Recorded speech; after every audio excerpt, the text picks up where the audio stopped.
വഹ്ദഹു, അവൻ ഏകനാണ്. ലാ ശരീക ലഹു, ഒരു പങ്കുകാരനും അള്ളാഹുവിനില്ല. എന്ന് പറഞ്ഞാൽ അള്ളാഹു ചെയ്യുന്ന അതേ കാര്യം ചെയ്യാൻ ഒരു പാർട്ട്ണറില്ല. ഒരാളുടെ രോഗം മാറ്റാൻ അള്ളയുണ്ട്, വേറൊരാളുണ്ട്. അതിനാണ് ശരീക്ക് എന്ന് പറയാ.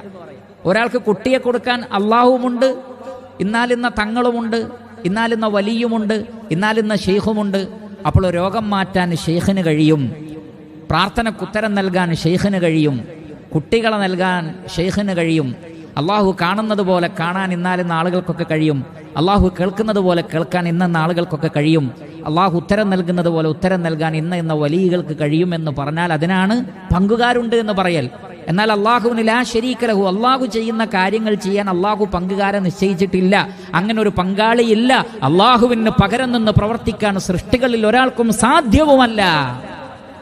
അങ്ങനെ സാധിച്ചാൽ പിന്നെ അള്ളാഹു ഏകനാണ് എന്ന് പറയുന്നതിലും അവൻ എല്ലാറ്റിനും കഴിവുള്ളവനാണ് എന്ന് പറയുന്നതിലും എന്തർത്ഥമാണുള്ളത്?